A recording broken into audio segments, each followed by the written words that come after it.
All right, so today is the day before honey harvest, and I'm just going to show you a couple of the quick tasks that you have to get done before you're ready to pull supers off the hives and harvest honey tomorrow. So first you want to come out. I just wanted to show you this is beautiful frame. It's all capped honey. So tomorrow you're going to see how we cut these cappings away and extract the honey out. You're also going to have some frames that look like this, where it's partly capped. Cap just means they've put some wax to seal it up, and then some of them are open. So I always like to check these frames. I check them a second time right before we harvest. If you shake these down and no nectar falls out or drips out, it's ready to go. They just haven't capped it yet. Now if you shake it down hard one time and drips come out, it's not honey, it's nectar, and they haven't dried it down enough.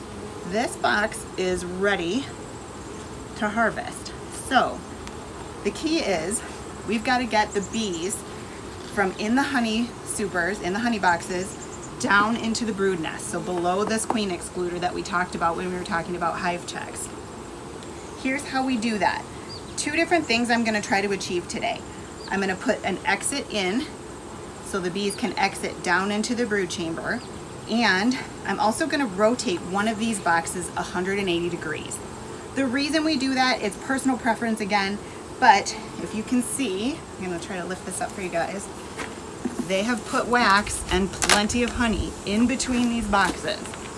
Whoop, I'm even pulling some frames up. Hold on one sec. There we go. So can you see those little bits of wax and honey?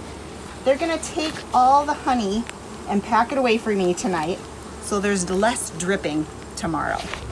Plus a little bit more honey, right? If you want to count that. So what I'm going to do is pop this box off.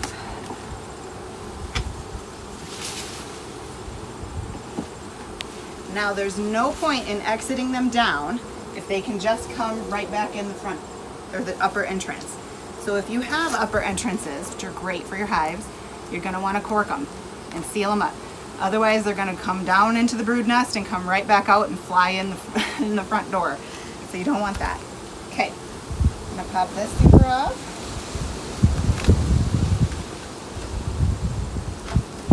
And this will really give you a chance to see the queen excluder in all its honey-filled glory. And a lot of the reason why, see all the wax and honey on the bottom of this box? So they're going to pack that all away tonight so that we can harvest it tomorrow. So then, this is a super critical tool. People use different methods to exit their bees.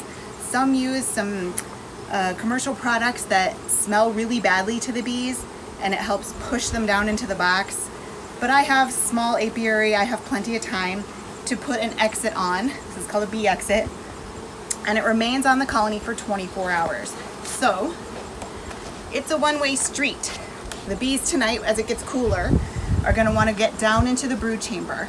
So they go through this hole and they come out 3 different exits on the bottom. They come down, but it takes them more than 24 hours to figure out how to get back up through the hole. So as long as you put this on them about 24 hours from when we're pulling frames tomorrow, you should be fine. So I'm going to put this right on here. They'll go through here, exit down, and then they'll exit through the queen excluder. And tomorrow there will be a lot fewer bees in the honey super.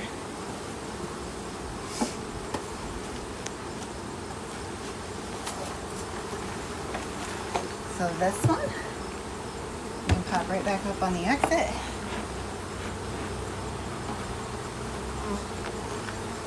This one, I'm going to rotate 180 degrees.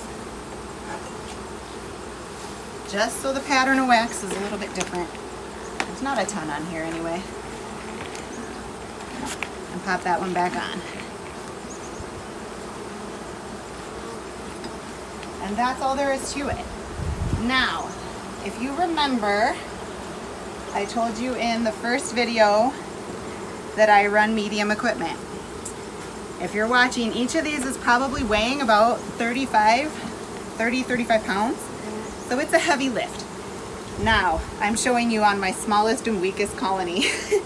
If you look, what Kian and I are going to do next is all of these. We have to take them all off and this one's over my head, so it's a lift from here, and then rotating every other one. For a colony this size, if you've got 2 really strong colonies or more, you're gonna want an extra box. If you try to exit these bees, tomorrow morning they're gonna be all over the front. I mean, literally covering almost this whole front because they got nowhere to go. There are more bees in here than fit, right? In this space, in 3 brood chamber boxes. So when I do the exits on this one, I'm not gonna show you guys, but I will be putting an extra empty box. It's just totally empty frames that don't even have drawn comb. So there's just extra space for the bees to go into. So they don't have to all be out front. Because then tomorrow when we come to take the honey supers away, they're all in the front door, and that's not really where you want them to be. So that's all you've got to do to get ready for honey harvest day. Get your exits in place, close your upper entrance so they can't get in, and tonight as the weather cools off, these bees are all gonna drift down or climb down into the lower chamber, and they won't be able to get back up until, well, hopefully they won't be able to get back up before we pull the supers off. So we'll be taking these 2 boxes for harvest tomorrow. All right, I wanted to take a quick minute and show you guys some of the tools that you're going to need to get your hands on before your first honey harvest day. So one of the most critical tools, you'll need at least a couple of these, are double metal filters. So you can see the holes are larger on this one, so a lot of the honey drips through, and then there's a very, very fine mesh in the second layer. So you'll need these underneath your extracting machine and before your buckets, and then you'll also be cutting. So as you cut your frames, you'll have a stand. You'll want to be cutting that wax into this so you get filtered honey below that you can then keep without even having to extract. But there's a lot of honey in the cutting process. I have used 2 different cutting tools in the past, but the one that I am liking the most the last several years is this. In the actual honey harvest video, I say butter knife with great conviction. But of course it's actually a big bread knife and just a really good one. I only use this. You can see how at the end of an extraction day, the handle is just completely covered with wax. There are ways I could melt this off and probably clean it up and use it for every day, but I simply tuck it away and use it just for honey harvesting. So a really good bread knife, serrated bread knife, can cut through that wax cappings on your frames just about as easily as anything else. The other option is a heated knife. So this is electric, you plug it in, it heats up, and then you are almost like melting away as you cut down.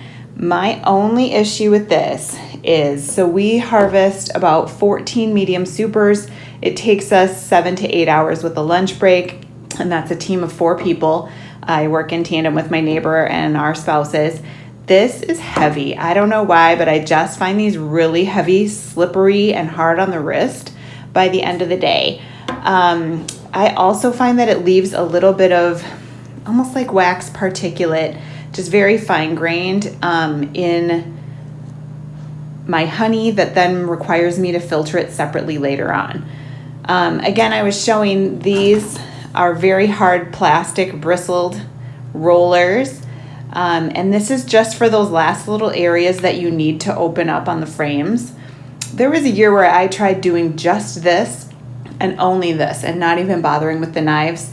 Again, I think the wax little pieces that break off jam up the filters and it almost slows you down. So I would recommend just what you're going to see me do in the video, which is cutting some of your cappings off with a bread knife, and then any little areas that still need cut open using a roller.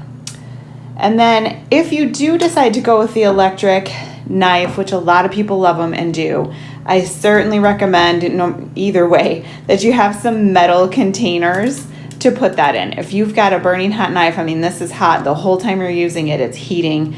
You're gonna want something metal to put it in, because anything plastic it touches, it's gonna melt. One other really, really important tool, and I can't emphasize this enough, is food grade 5-gallon buckets. Unless you have a huge apiary, then you're gonna wanna invest in some really larger holding tank containers. But for me, with 5, I harvest about 400 pounds of honey a season off of 5 hives. and I'm good with just 5-gallon buckets. I don't want to go much bigger because then I can't lift them again. This has 52 pounds of honey in it. The most critical piece of this is the gamma lid. So this is an airtight, it's a food grade plastic 5-gallon bucket, and it has this airtight gamma lid. In the past, I did not have the screw on airtight lids, and there was one point where I had an inner seal on it. I thought it was an airtight bucket, but that seal cracked over time, and I wound up making a version of mead, which was not tasty and not saleable. So honey has this specific quality where it will absorb moisture from the air. And so if you leave it just in an open container, it will pick up moisture, become, again, less than the 17% liquid that typical honey is. So it'll have a higher percentage of water or moisture content in it, and then bacteria and other things, because the sugar concentration is lower, will allow it to start to ferment.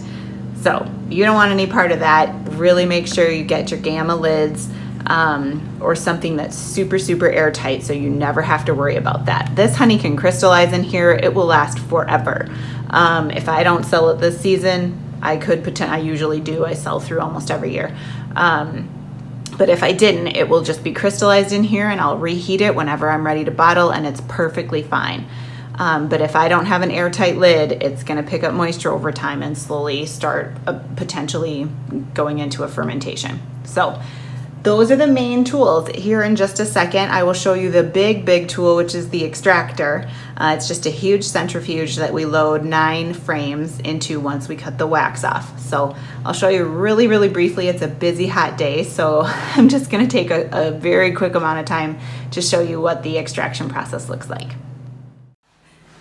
Okay, so yesterday I showed you guys the couple little tasks we had to do to get the hives ready for harvesting honey, and today is honey harvest day.